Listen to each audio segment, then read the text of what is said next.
The morning sun cast long shadows across the grand palace courtyard as 17-year-old Marcus strutted through the ornate iron gates. His designer sneakers squeaked against the polished marble pathway, and his phone was glued to his hand as he snapped selfies with the palace's towering golden statues in the background. Marcus came from wealth, the kind that made him believe the world existed to serve him. His father owned a chain of luxury hotels across the country, and Marcus had never heard the word no without it being quickly followed by, "Just kidding. Of course you can have it." Today was supposed to be a routine school trip to the Royal Palace, a historic monument that had stood for over 300 years. The palace was home to ancient artifacts, priceless paintings, and stories of kings and queens who had shaped the nation's history. But Marcus wasn't interested in history. He was interested in followers, likes, and proving to his online audience that rules didn't apply to him. The palace grounds were magnificent. Manicured gardens stretched out in every direction, with fountains that sparkled in the sunlight and peacocks that wandered freely across the emerald lawns. Tourists from around the world walked respectfully through the designated pathways, speaking in hushed tones as they admired the beauty around them. Palace soldiers, dressed in their traditional ceremonial uniforms of deep red and gold, stood at attention at various points around the property. These weren't just guards for show. They were trained military personnel who had earned the honor of serving at the nation's most treasured landmark. Marcus's teacher, Mrs. Patterson, gathered the students near the main entrance. She was a patient woman in her 50s who had been teaching history for over 20 years. She loved these field trips because she believed that seeing history firsthand could spark something in young minds that textbooks never could. As she began explaining the palace's significance, Marcus rolled his eyes and whispered to his friend Jake, "This is so boring. Who cares about dead people and old buildings?" Jake, who usually went along with Marcus's antics, looked uncomfortable. "Come on, man. This place is actually pretty cool. My grandpa served here as a soldier when he was young. He always said it was the proudest moment of his life." Marcus smirked. "Your grandpa sounds as boring as this place." He turned his attention back to his phone, completely ignoring Mrs. Patterson's explanation about the palace's role in the country's independence movement. As the group moved inside, the students were instructed to stay together and follow the marked paths. Signs throughout the palace clearly indicated restricted areas, and Mrs. Patterson emphasized that these rules were not suggestions. The palace contained irreplaceable artifacts, and security was taken seriously. But Marcus had already spotted something more interesting than dusty old paintings and furniture. Through a side corridor, he could see what looked like a private garden. Much smaller and more intimate than the public grounds outside, the area was roped off with velvet barriers and a sign clearly read, "Authorized personnel only." Marcus's eyes lit up with mischief. That garden would make the perfect backdrop for his social media posts. The exclusivity of it would drive his followers crazy. While Mrs. Patterson was explaining something about a historic treaty signing, Marcus casually drifted away from the group. Jake noticed and hissed, "Dude, where are you going?" But Marcus just winked and slipped behind a column. His heart raced with excitement as he ducked under the velvet rope. This was the kind of content his followers loved. Him breaking rules, going where others couldn't, being bold and fearless. He pulled out his phone and started recording a video. "What's up, everyone? Marcus here, and you're not going to believe where I am right now. While all the boring people are listening to boring history lessons, I'm about to show you a part of the palace that nobody gets to see." He walked deeper into the restricted garden, his phone camera panning across the beautiful flowers and a small fountain with intricate carvings. The garden was clearly maintained with meticulous care, and Marcus trampled across a flower bed without a second thought, positioning himself for the best angle. He was so focused on his phone that he didn't notice the figure approaching from behind. "Excuse me, young man. This area is restricted." The voice was calm but firm, carrying the weight of authority. Marcus spun around, annoyed at being interrupted. Standing before him was a palace soldier, a man who looked to be in his early 30s. He stood ramrod straight in his ceremonial uniform, his expression neutral but his eyes alert. The soldier's name tag read Sergeant Davis. His uniform was immaculate, with medals pinned to his chest that spoke of years of dedicated service. Instead of apologizing or explaining himself, Marcus felt a surge of irritation. Who was this guy to tell him what to do? Marcus's face twisted into a sneer, and he looked the soldier up and down with exaggerated disdain. Restricted? Dude, I'm just taking some pictures. Relax, it's not that serious. Sergeant Davis maintained his composure. Sir, you need to return to the public area immediately. This garden is off limits to visitors for preservation purposes. Please come with me and I'll escort you back to your group. Marcus laughed, a harsh, mocking sound. Escort me? Who do you think you are, my dad? He turned his phone camera toward the soldier, making sure to capture this confrontation. His followers would eat this up. Check this out, guys. I've got some palace rent-a-cop trying to boss me around. Buddy, do you know who my father is? He could probably buy this entire palace if he wanted to. The soldier's jaw tightened slightly, but his voice remained steady. Sir, I'm asking you politely one more time. Return to the public area now. Marcus took a step closer, his teenage arrogance in full display. Or what, you gonna arrest me for taking pictures? You're just a guy in a costume standing around all day. Get a real job, loser. My dad makes more money in a day than you probably make in a year. You should be thanking me for even acknowledging you exist. Something flickered in Sergeant Davis's eyes, but his expression remained controlled. Is that so, young man? Marcus was on a roll now, his phone still recording, capturing his own shameful behavior for posterity. Yeah, that's so. You stand here playing dress-up while real people like my dad actually contribute to society. You're basically a museum piece yourself. How does it feel to be as useless as the stuff you're guarding? The words hung in the air like poison. Marcus felt powerful, invincible. He had no idea that his life was about to change in ways he couldn't possibly imagine. What Marcus didn't know was that Sergeant Davis wasn't just any soldier. Behind that patient exterior was a man with a story that would soon teach Marcus the most important lesson of his privileged life. Sergeant Michael Davis had heard worse insults during his 12 years of military service. He had faced enemy fire in 2 overseas deployments, carried wounded comrades through hostile territory, and earned every medal on his chest through blood, sweat, and sacrifice. But there was something about this arrogant teenager that tested his patience in a way combat never had. Perhaps it was the casual cruelty, the complete lack of respect not just for him, but for everything the uniform represented. Still, he was a professional, and professionals didn't let their emotions dictate their actions. Young man, I'm going to ask you one final time to come with me, Sergeant Davis said, his voice still controlled but with an edge that suggested Marcus was running out of chances. If you refuse, I'll have to call for additional security, and this will become a much more serious situation.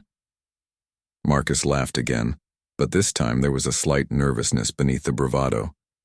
Some distant part of his brain was starting to realize he might have gone too far, but his pride wouldn't let him back down, especially not while recording. Call whoever you want. My dad's lawyers will have a field day with this. Harassment of a minor, false imprisonment, whatever. You're the one who's going to be in trouble, not me. Before Sergeant Davis could respond, another voice cut through the tension. What's going on here? A tall man in an officer's uniform approached rapidly, his expression stern. The insignia on his shoulders marked him as Captain Reynolds, the head of Palace Security. He was in his 50s, with gray streaking his hair and a face weathered by years of responsibility. Marcus's confidence wavered for a moment, but then he recovered. 2 people to impress his followers with. Oh great, more costume soldiers. Look, I was just taking some pictures in this garden, and this guy started threatening me. I'm a minor on a school trip and you're harassing me. Captain Reynolds looked at Sergeant Davis, who stood at attention.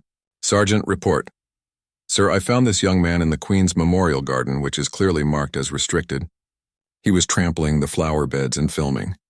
When I asked him to leave, he refused and began making insulting remarks. I've been attempting to resolve this peacefully. The captain's expression darkened. The Queen's Memorial Garden was no ordinary restricted area. It had been created in honor of the late Queen Mother, who had passed away just 2 years ago. She had been beloved by the nation, and this small garden was maintained exactly as she had designed it during her lifetime. It was a place of quiet reflection for the royal family, not a photo opportunity for social media. Young man, do you understand where you are? Captain Reynolds asked, his tone dropping to something cold and serious.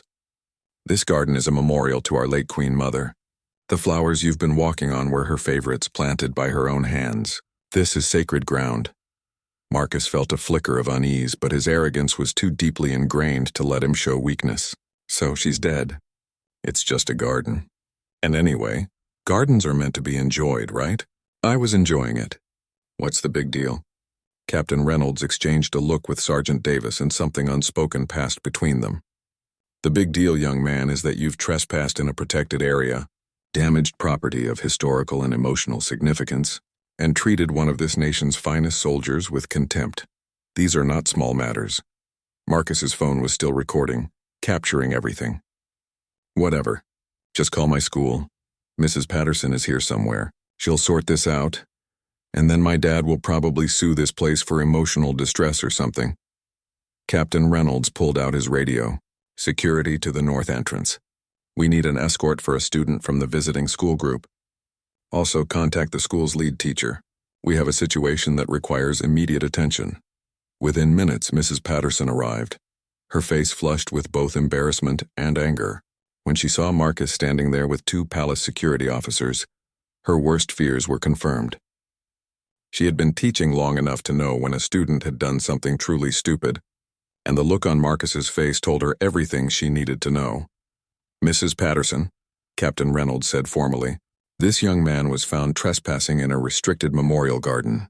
He damaged property, ignored multiple warnings to leave, and was verbally abusive to military personnel. We take these matters very seriously. Mrs. Patterson looked at Marcus with profound disappointment. Marcus, please tell me this isn't true. Marcus shrugged, his bravado beginning to crack under the weight of adult disapproval. I was just taking some pictures. They're making a huge deal out of nothing. He called Sergeant Davis useless, Captain Reynolds added quietly. He mocked his service and suggested that soldiers are costume players with fake jobs. He stated that his father's wealth makes him above the rules that apply to everyone else. The color drained from Mrs. Patterson's face. She turned to Sergeant Davis, her voice trembling with genuine emotion. Sergeant, on behalf of our school and this young man's parents, I am deeply, deeply sorry. There is no excuse for this behavior. Sergeant Davis nodded slightly but said nothing. His expression remained neutral. But there was something sad in his eyes now, a weariness that had nothing to do with physical exhaustion. Marcus was starting to feel genuinely uncomfortable now.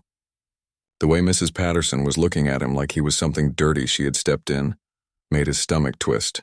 His classmates Jake and several others had gathered near the entrance to the corridor, whispering and staring. His perfect moment of social media glory was turning into a nightmare. Captain Reynolds made a decision. Mrs. Patterson, I'm going to need you to contact this young man's parents immediately. We'll be filing a formal incident report, and there may be consequences beyond just this school trip. Additionally, I think it would be educational for Marcus here to understand exactly who he insulted. Today, Marcus's heart sank. Parents, formal, reports, consequences. These were words that even his father's money and influence might not be able to make disappear. Wait, can we just forget this happened? I'll apologize. I'm sorry, okay? I didn't mean any of it. Sergeant Davis spoke for the first time in several minutes. You meant every word when you said it. You recorded yourself saying it, making sure your followers could hear you mock someone you didn't know doing a job you didn't understand. An apology now when you're facing consequences doesn't erase the contempt you showed. The truth of those words hit Marcus harder than he expected. He looked down at his expensive sneakers, unable to meet anyone's eyes. His phone felt heavy in his hand, a witness to his own shame. The video was still there, still recording, capturing this moment of humiliation. Mrs. Patterson pulled out her phone with shaking hands. I'll call his parents right now. Marcus, you're going to sit right here and wait silently. Not another word. As she stepped away to make the call, Marcus stood in the corridor feeling smaller than he ever had in his life. The palace walls seemed to loom over him, ancient and judging. Somewhere in the distance he could hear his classmates' whispered conversations, probably already spreading the story of what he had done. His social media stunt had backfired spectacularly, and the worst part was he had no one to blame but himself. He glanced at Sergeant Davis, who stood at attention, professional and dignified despite everything Marcus had said to him.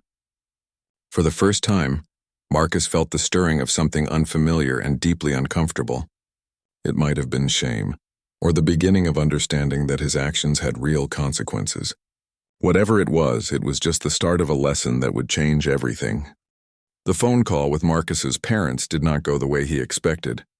Mrs. Patterson had stepped into a private office provided by the palace staff, but even through the closed door, Marcus could hear the teacher's serious tone.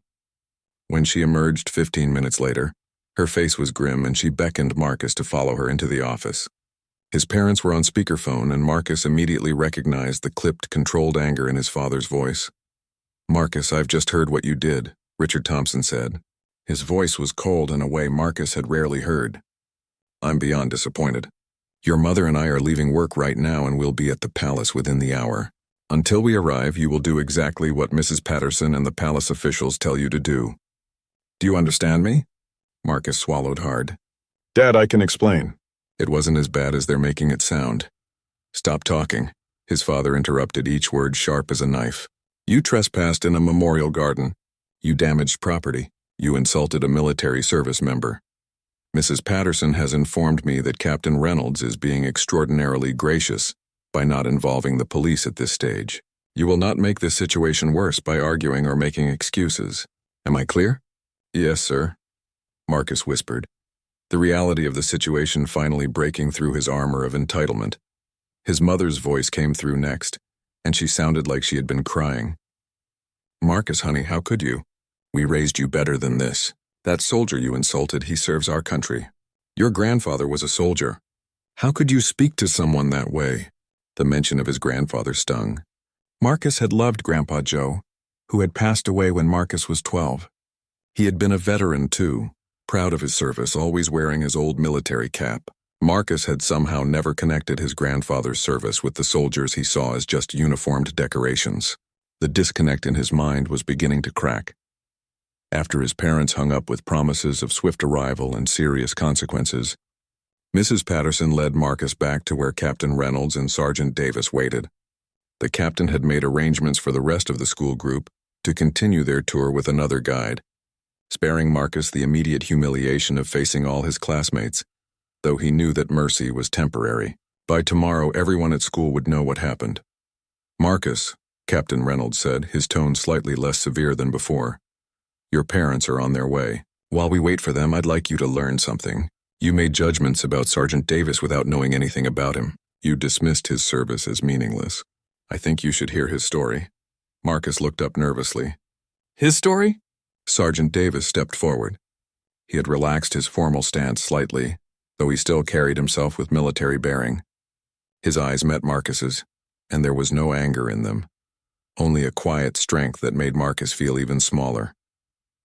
"I'm going to tell you about my job, Marcus," Sergeant Davis began. "The job you called useless and fake. I joined the military when I was 19 years old. I came from a family that didn't have much money. My father worked in a factory. My mother cleaned houses. They couldn't afford to send me to college, but they taught me about honor, respect, and service. The military gave me purpose and opportunity." He paused, letting his words sink in. Marcus found he couldn't look away. "I've served in 2 combat zones. In my first deployment, I was in a convoy that got hit by a roadside bomb. My best friend, Private James Chen, was in the vehicle ahead of mine. I watched it explode. I was the first one there, pulling him and 2 others out of the burning wreckage. James lost his legs that day, but he survived. The other 2 soldiers made it home to their families because several of us ran toward danger instead of away from it." Marcus felt his throat tighten. This was not the story he had expected, and it was nothing like the useless costume player he had mocked. "In my second deployment," Sergeant Davis continued, his voice steady but weighted with memory, "I was part of a humanitarian mission in a country torn apart by civil war. We weren't there to fight. We were there to protect aid workers, to help distribute food and medical supplies to people who had nothing. I held children who were starving. I saw families who had lost everything. And I was proud, Marcus. Proud that my country sent us to help. Proud that I could make even a small difference." Mrs. Patterson, standing to the side, wiped her eyes discreetly. Captain Reynolds stood with his arms crossed, his expression unreadable, but his attention focused entirely on his fellow soldier's words. "I was injured during that deployment," Sergeant Davis said, and he pulled up his sleeve to reveal a long, jagged scar running down his forearm. "Shrapnel from a mortar attack on the aid station. I was lucky. The nurse standing next to me wasn't. Her name was Lieutenant Sarah Martinez, and she was 26 years old. She was treating a little girl's infected wound when the attack happened. She shielded that child with her own body. The girl survived. Sarah didn't." Marcus felt tears burning in his eyes, but he blinked them back furiously. He didn't want to cry. Didn't want to show that weakness, but the weight of what he was hearing was crushing him. After I recovered, I could have left the military, Sergeant Davis said. I had served my time, done my duty, but I chose to stay because I believe in service. I believe that some things are bigger than any one person. When I was offered the position here at the palace, I took it as an honor. This isn't a costume, Marcus. This uniform represents every soldier who has served this country, living and dead. It represents sacrifice, duty, and honor. He gestured to the medals on his chest. Each of these tells a story. This one is for valor in combat. This one is for completing a peacekeeping mission. This one was given to me by the mother of a soldier whose life I saved. She pressed it into my hand at her son's welcome home ceremony and said, "Thank you for bringing my baby back to me." That medal means more to me than any amount of money in the world. Marcus couldn't hold back anymore. Tears streamed down his face, and he didn't try to stop them. "I'm sorry," he choked out. "I'm so sorry. I didn't know. I didn't think." "No, you didn't think," Sergeant Davis agreed, but his voice wasn't cruel. "You saw a uniform and made assumptions. You saw someone in a service position and decided they were beneath you. That's the real problem, Marcus. Not that you broke rules or trespassed in a garden. The real problem is that you have been taught, either directly or indirectly, that some people matter more than others, that money and privilege make you superior." "They don't," Captain Reynolds spoke up. "Sergeant Davis is one of the finest soldiers I've ever had the privilege of serving with. When the palace was looking for security personnel, he was specifically requested because of his exemplary record. He chose to be here, protecting this nation's heritage because he understands that service takes many forms. Some days it's dramatic and dangerous. Other days it's standing watch over a memorial garden so that it remains a place of peace and respect. Both kinds of service matter," Mrs. Patterson added gently. "Marcus, your grandfather served too. He would be heartbroken if he had heard what you said today. But he would also want you to learn from this. That's what we're trying to help you do. Learn." Marcus nodded miserably, his face wet with tears. The video on his phone, which he had thought would make him look cool and rebellious, now felt like evidence of the worst version of himself. He looked at Sergeant Davis, really looked at him for the first time, and saw not a costume or a prop, but a human being who had experienced more, sacrificed more, and understood more about real courage and strength than Marcus could possibly imagine. The lesson was beginning to sink in, painful and profound, and Marcus was starting to understand that this day would mark a turning point in his life, whether he wanted it to or not. When Richard and Margaret Thompson arrived at the palace 45 minutes later, the atmosphere in the security office was tense but calmer than it had been. Marcus sat in a chair, his eyes red from crying, his phone face down on the table in front of him. He hadn't touched it since Sergeant Davis finished speaking. The video was still there, still saved. A digital record of his shame that he knew he could never bring himself to watch again, let alone post. Richard Thompson was a tall man in his early 50s, successful and powerful in the business world, accustomed to commanding rooms and making deals. Margaret was elegant and poised, active in charity work and social circles. They were good people who had perhaps loved their only child too much, or at least loved him in ways that hadn't prepared him for moments like this. When they entered the office and saw their son's tear-stained face, Marcus expected immediate protection, expected his father's lawyers and influence to make this problem disappear. Instead, his father's first action was to approach Sergeant Davis and extend his hand. "Sergeant Davis, I'm Richard Thompson, Marcus's father. On behalf of my family, I want to apologize for my son's behavior. There is no excuse for what he said to you or how he acted. None whatsoever." Sergeant Davis shook his hand. "Sir, I appreciate that. Your son and I have had a conversation. He's beginning to understand the impact of his actions." Margaret approached next, her eyes glistening with unshed tears. "Sergeant, my father was a military man. He served in Vietnam. He taught me to respect the uniform and what it represents. I'm ashamed that my son didn't learn those same values. We failed him, and in doing so, he failed you. I'm truly sorry." Marcus watched this exchange in miserable silence. His parents weren't making excuses for him. They weren't threatening lawsuits or throwing their weight around. They were apologizing, accepting responsibility, and it made him feel even worse because it meant there was no escape from the consequences of his actions. Captain Reynolds invited everyone to sit down. "Mr. and Mrs. Thompson, we appreciate your response to this situation. Many parents, when confronted with their child's misbehavior, become defensive or dismissive. Your willingness to hold Marcus accountable speaks well of you, even if today's events do not speak well of him. Richard nodded grimly. Captain, what happens now? What are the formal consequences? Captain Reynolds opened a folder on his desk. Under normal circumstances, charges could be filed for trespassing, destruction of property, and potentially disorderly conduct. However, after discussion with Sergeant Davis and consideration of Marcus's age and the fact that this appears to be his first serious offense, we're willing to handle this differently. But there will be consequences. He looked directly at Marcus. First, you will be banned from palace grounds for 1 year.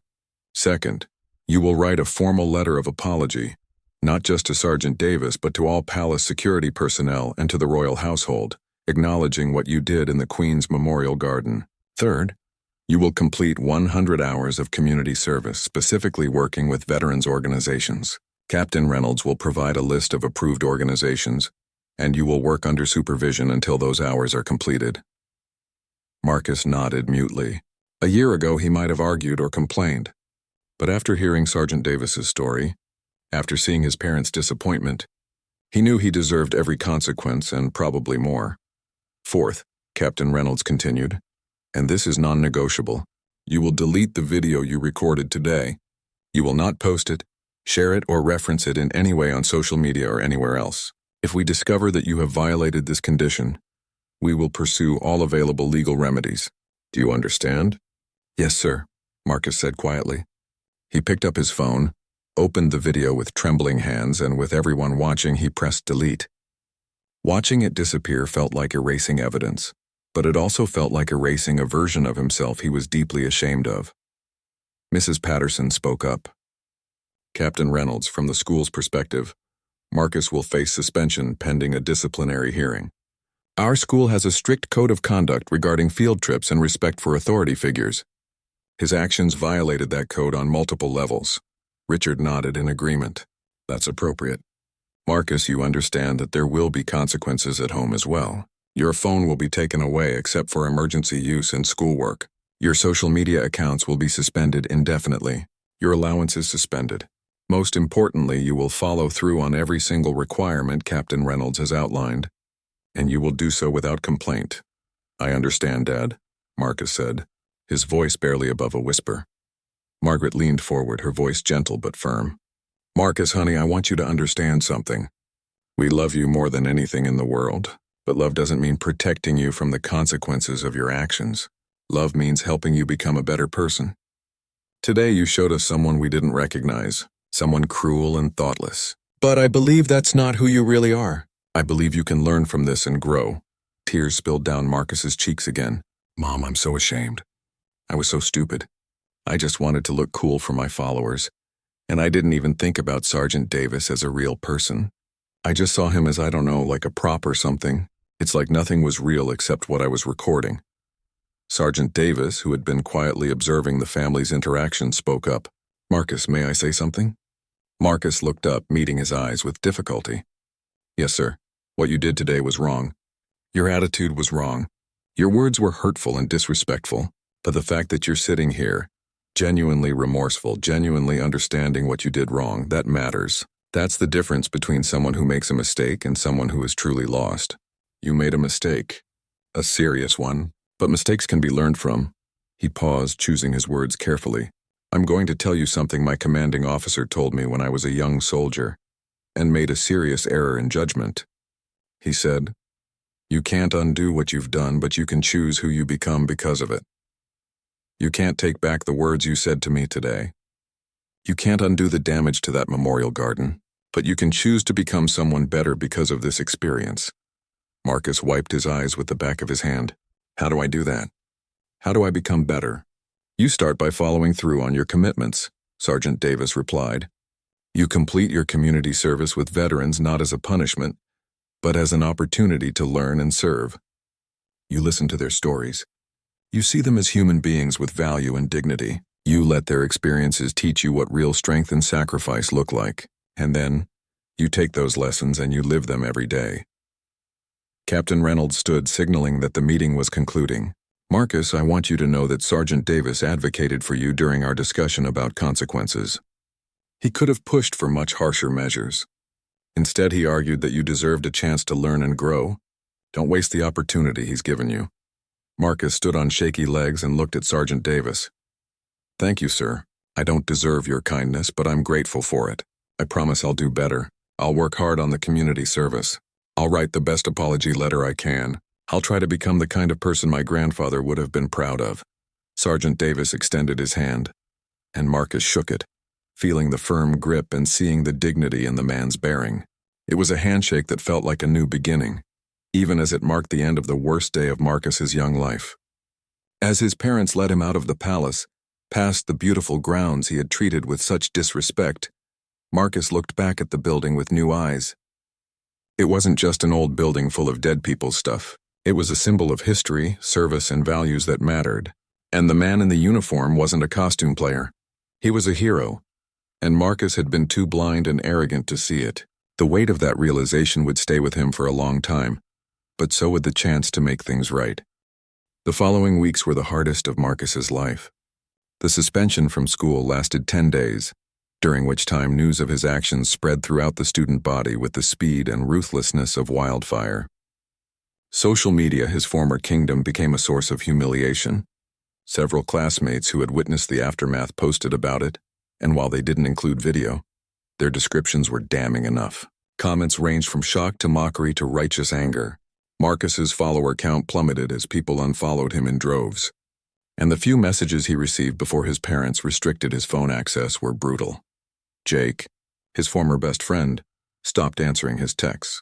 The silence hurt more than any angry message could have. Marcus had always assumed Jake would be there. That friendship based on years of hanging out and shared experiences was unbreakable. But Jake's grandfather, the veteran he had mentioned at the palace, had apparently heard the full story. Jake sent one final text before cutting contact. My grandpa cried when I told him what you said. He cried, Marcus, I can't be friends with someone who thinks like that. The isolation was crushing. Marcus spent his days at home, working on the apology letter that Captain Reynolds required. He went through 17 drafts, each one feeling inadequate. How do you apologize for such profound disrespect? How do you put into words regret for something you can never take back? His mother sat with him during some of these attempts, reading his drafts and gently pointing out when his language sounded defensive or incomplete. It's not enough to say you're sorry, she explained during one particularly frustrating evening. You need to show that you understand what you did wrong and why it was wrong.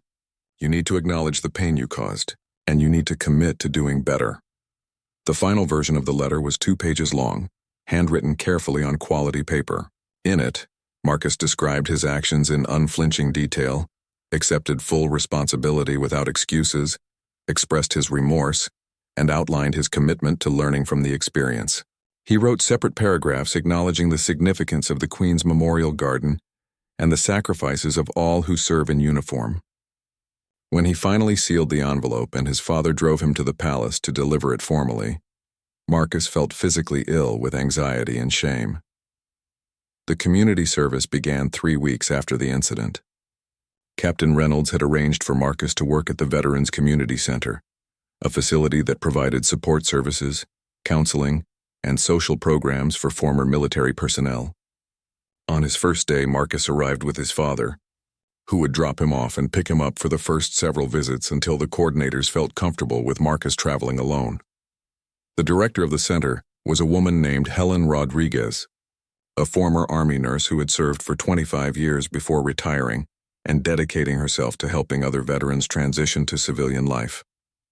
She was in her 60s with kind eyes and a no-nonsense demeanor that reminded Marcus of his grandmother. When she shook his hand in greeting, her grip was firm but not unkind.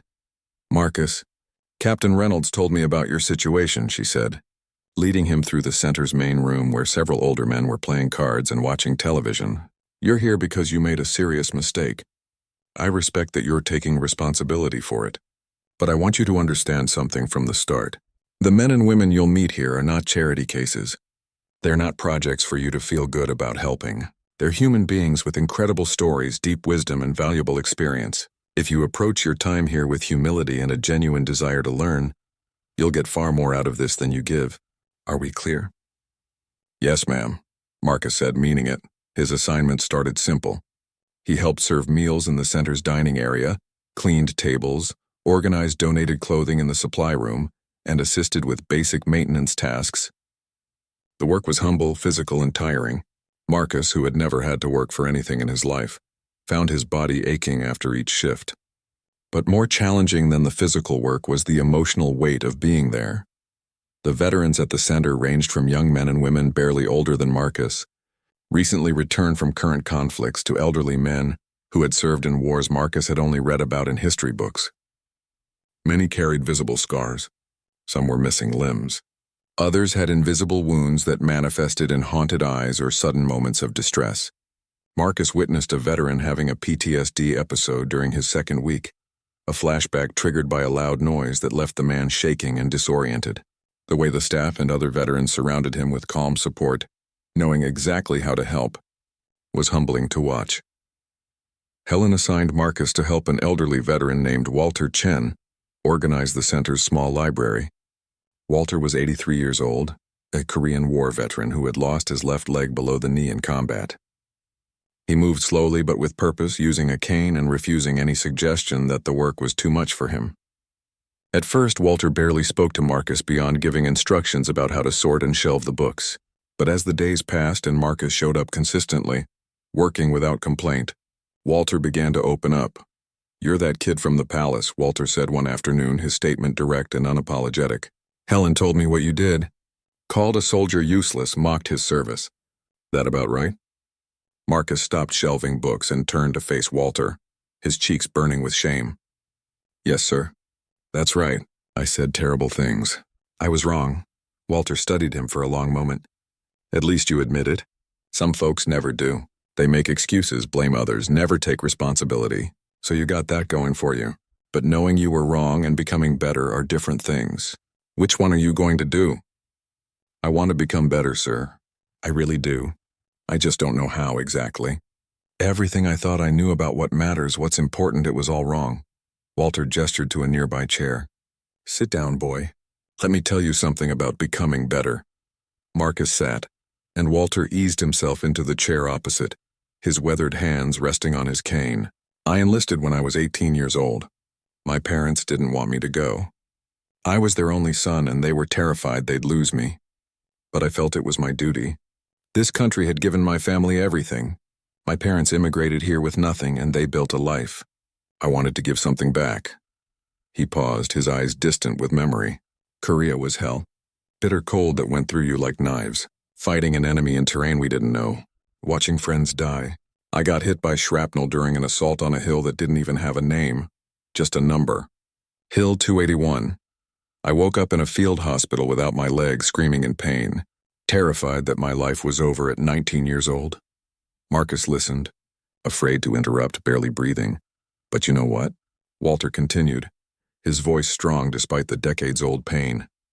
"My life wasn't over. I came home. I went to college on the GI Bill.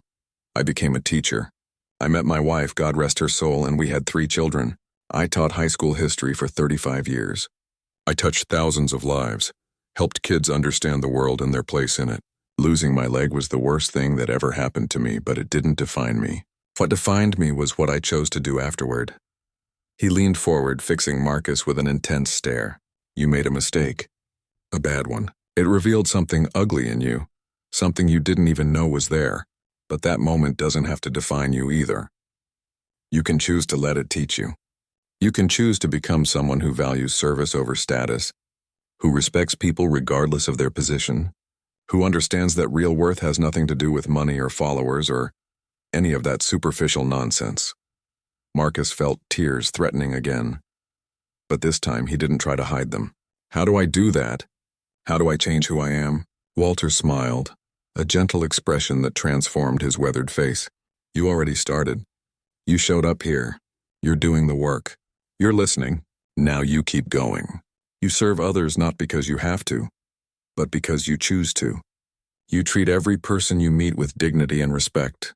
You remember that everyone has a story, everyone has value, and nobody is beneath you. You do that every day, and eventually that's who you become."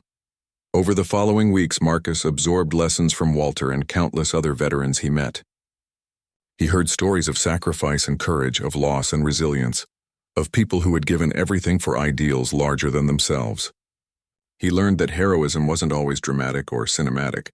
Sometimes it was quiet and daily, showing up and doing your duty even when it was hard, especially when it was hard. The men and women at the center treated him with more kindness than he deserved, and their grace in the face of his past disrespect taught him more about character than any punishment could have. Marcus was changing, slowly but genuinely, and for the first time in his privileged life he was beginning to understand what it meant to be truly humbled and truly grateful. 3 months into his community service, Marcus had become a familiar face at the Veterans Community Center. He arrived early for his shifts, stayed late when needed, and approached every task with genuine dedication. The change in him was noticeable. The arrogant teenager who had strutted through the palace gates was gone, replaced by a quieter, more thoughtful young man who listened more than he spoke and measured his words carefully. Helen Rodriguez had noticed the transformation. One afternoon, after Marcus finished helping set up for a veterans support group meeting, she called him into her office. The room was small and crowded with filing cabinets and pictures of veterans she had served with over the years. She gestured for him to sit and studied him for a moment before speaking.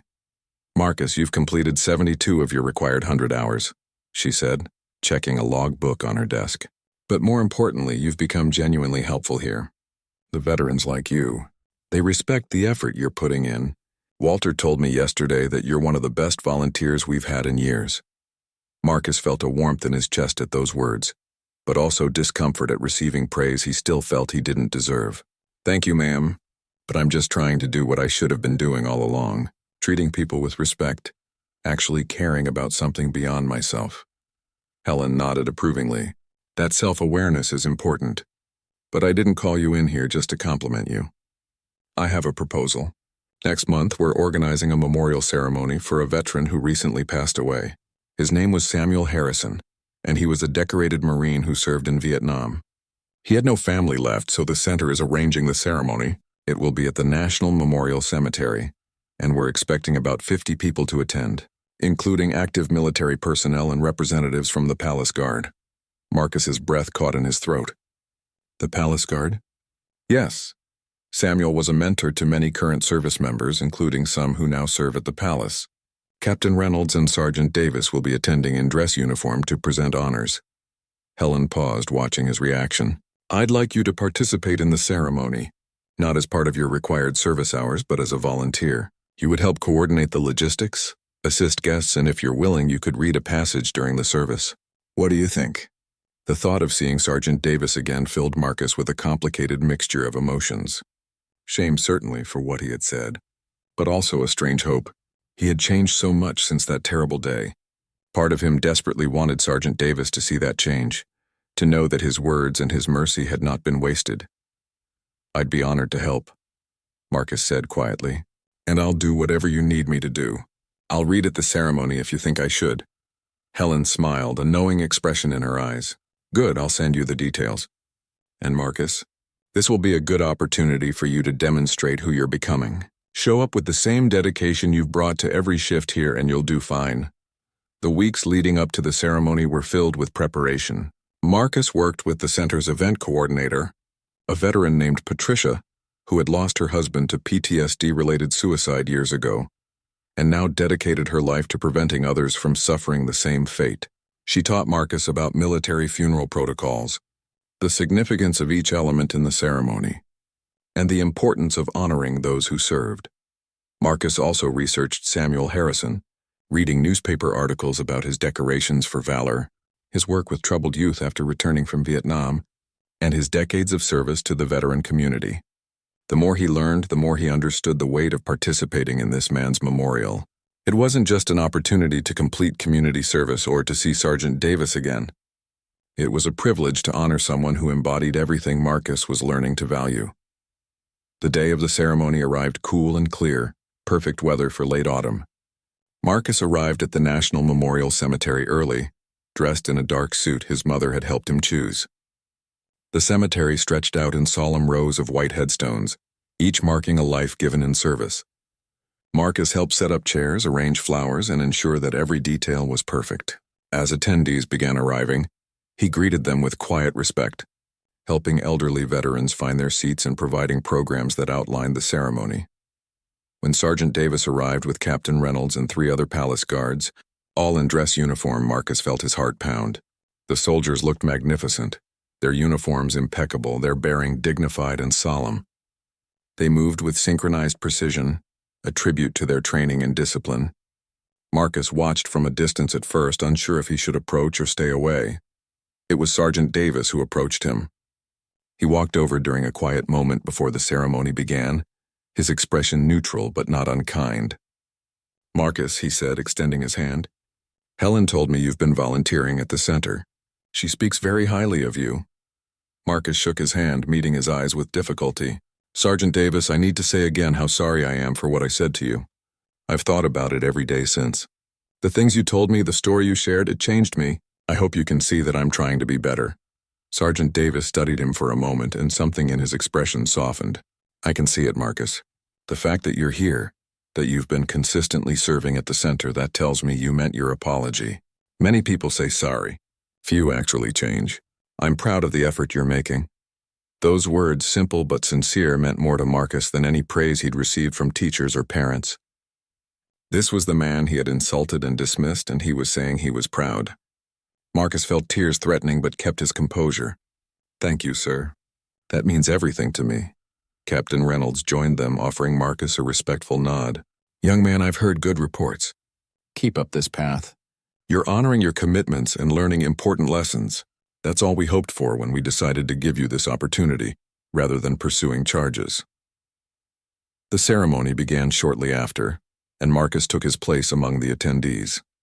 A chaplain spoke about Samuel Harrison's life and service. Fellow veterans shared memories, some funny, others deeply moving.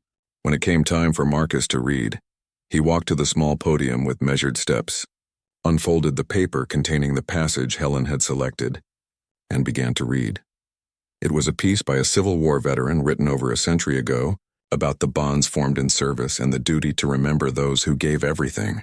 Marcus read clearly and with emotion, his voice carrying across the assembled mourners.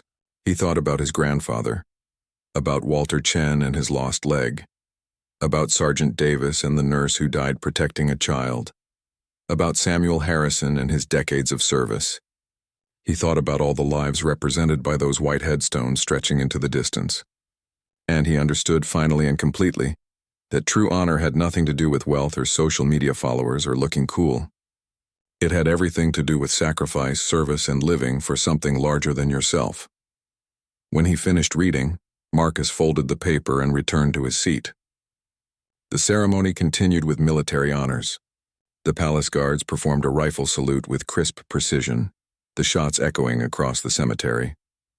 A bugler played taps, the mournful notes hanging in the air like a prayer. Captain Reynolds and Sergeant Davis presented a folded flag to Patricia, Samuel's chosen representative, with solemn formality. After the ceremony concluded, attendees mingled quietly, sharing memories and offering condolences. Walter Chen found Marcus and gripped his shoulder with surprising strength. "You did well, son. Samuel would have appreciated your reading. He always believed in second chances, in the power of redemption. You're living proof he was right." Later, as people began to depart, Sergeant Davis approached Marcus again. "Marcus, I want you to have something." He reached into his pocket and pulled out a small coin, a challenge coin bearing the insignia of the Palace Guard. "These are given to those who embody the values we hold dear: integrity, honor, service, and respect. You've earned this not just by completing community service, but by truly changing. Carry it as a reminder of who you've become and who you want to continue being." Marcus took the coin with trembling hands, feeling the weight of it, both physical and symbolic. "I don't know what to say. Thank you doesn't seem like enough." "Then don't say anything," Sergeant Davis replied with a slight smile. "Just keep being the person I've seen today. That's thanks enough." As Marcus left the cemetery that day, the challenge coin secure in his pocket, he felt different, lighter somehow, as if a burden he'd been carrying since that terrible day at the palace had finally begun to lift. He had a long way to go still.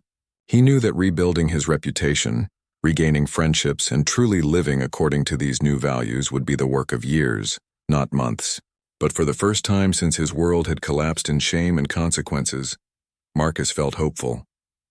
He felt like perhaps he could become someone worth respecting, someone his grandfather would have been proud of, someone who understood that real strength came from serving others, not from elevating yourself above them. 6 months after the incident at the palace, Marcus completed his final community service hour at the Veterans Community Center. But the completion of his required service didn't mean the end of his involvement. He had asked Helen if he could continue volunteering, and she had readily agreed. Marcus now spent 3 afternoons a week at the center, not because he had to, but because he wanted to. The veterans had become like extended family to him, and the work gave his life a purpose and meaning it had never had before. Walter Chen had become particularly important to Marcus. The elderly veteran had taken on an unofficial mentorship role, sharing wisdom accumulated over 8 decades of life. They spent hours together, organizing the library, tending the center's small memorial garden, and simply talking.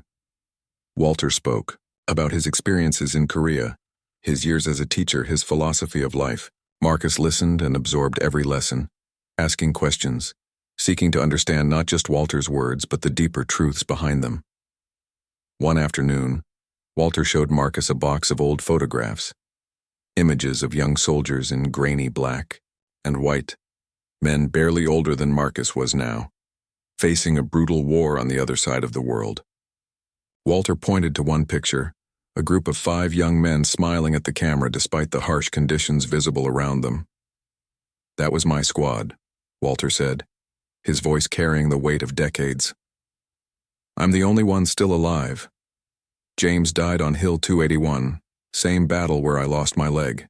Robert made it home but died in a car accident 2 years later. Chen, my cousin, survived the war but died of cancer in his 40s. And David, he made it to 73 before a heart attack took him. We were brothers, closer than blood. What we went through together, it bonds you in ways people who haven't experienced it can't understand." Marcus looked at the young faces, seeing their hope and fear, their courage and vulnerability. "Do you think about them often?"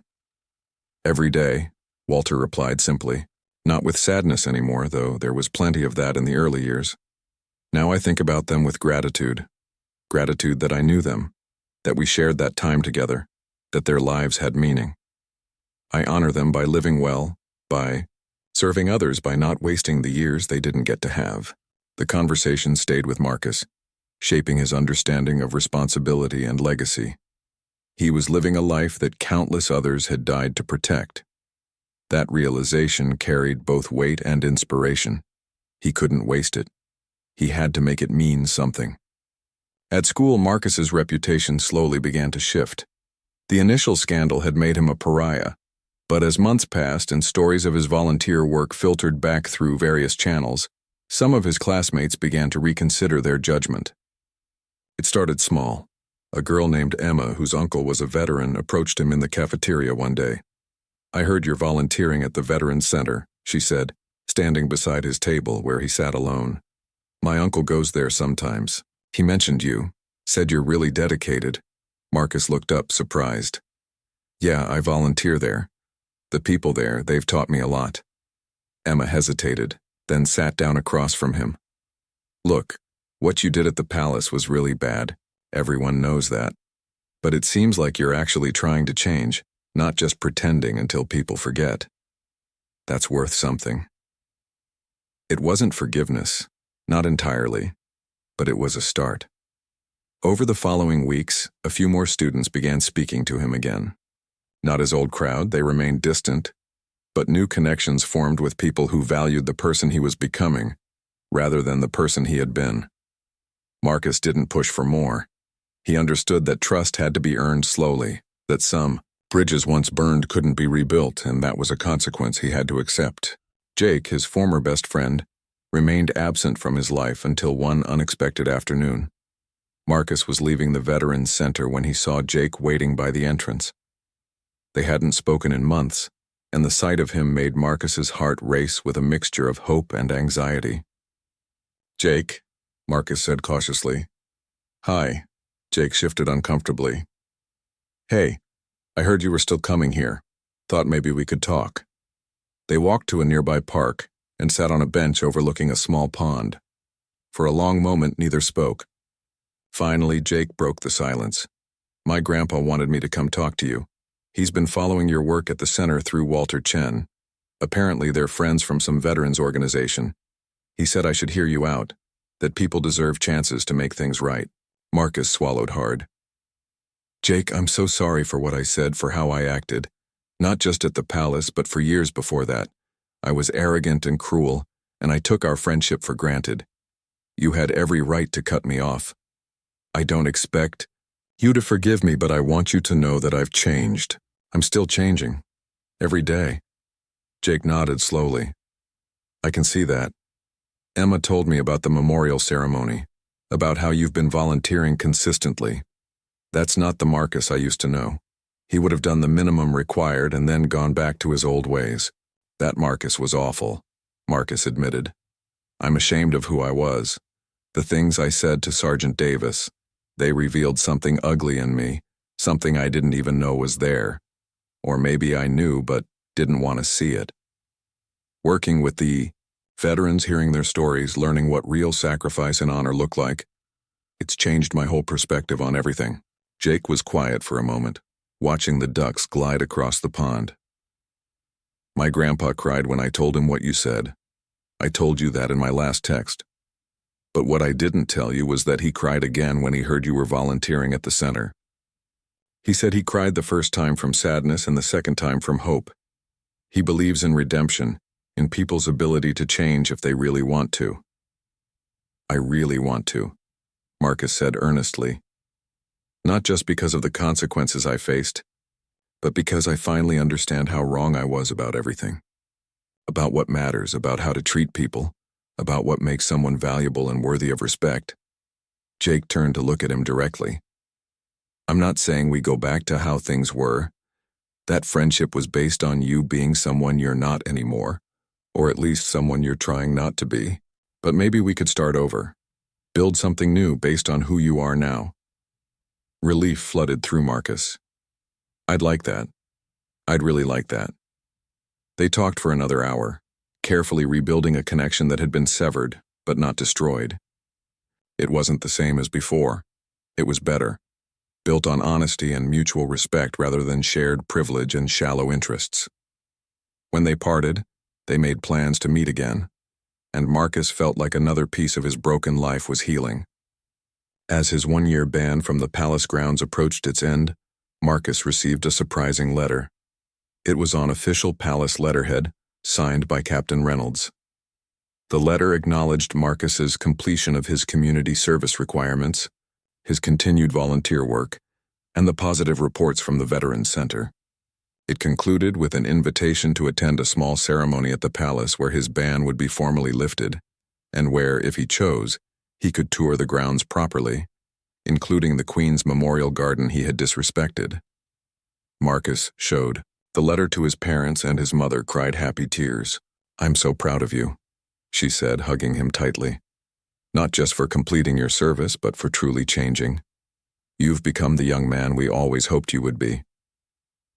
His father, usually reserved with emotions, gripped his shoulder firmly. Son, you made a terrible mistake, but you faced it head on. You accepted consequences, did the work, and became better. That takes real character. I'm proud of you too. On the day of the ceremony, Marcus arrived at the palace with his parents and Walter Chen, whom he had invited to accompany him. The elderly veteran had accepted immediately, honored to be included. They were met at the entrance by Captain Reynolds and, to Marcus's surprise and profound gratitude, Sergeant Davis. The ceremony was simple, but meaningful. Captain Reynolds officially lifted the ban and spoke about the importance of accountability and redemption. He acknowledged Marcus's transformation and encouraged him to continue on his current path. Then Sergeant Davis stepped forward. Marcus, when we first met, it was under difficult circumstances. You were disrespectful and arrogant, and I had to choose how to respond. I chose to give you an opportunity to learn, rather than simply punishing you. Today, standing here with you, seeing who you've become, I know that was the right choice.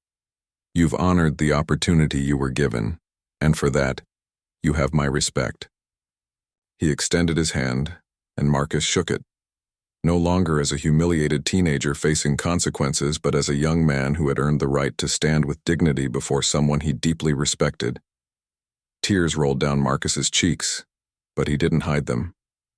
They were tears of gratitude, of relief, of profound transformation. After the ceremony, Sergeant Davis personally escorted Marcus and Walter to the Queen's Memorial Garden. It had been restored, the damage Marcus caused long since repaired. The flowers bloomed beautifully, tended with love and care. Marcus stood in the center of the garden, seeing it now as it truly was, a sacred space, a tribute to someone who had served with grace and dedication, a place that deserved reverence. "I'm sorry," Marcus whispered, not to Sergeant Davis or Walter or anyone present, but to the memory of the Queen Mother herself, to the garden she had created, to everything he had disrespected that terrible day.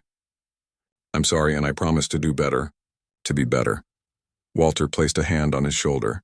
"You already are, son. You already are." As they walked through the palace grounds with Sergeant Davis pointing out historical details and sharing stories, Marcus marveled at how different everything looked. The beauty he had been blind to before was overwhelming now. The history he had dismissed as boring was fascinating. The service he had mocked as worthless was inspiring. He had been given a second chance, an opportunity to start over with wisdom he hadn't possessed before. And as he left the palace that day, carrying the challenge coin Sergeant Davis had given him months before, Marcus made a quiet promise to himself. He would spend the rest of his life earning the mercy he had been shown, serving others the way these men and women had served, and never again taking for granted the privilege of simply being able to try, to grow, and to become someone worthy of respect. The arrogant teenager who had insulted a palace soldier was gone. In his place stood a young man who understood that true nobility came not from wealth or status, but from character, service, and the courage to change.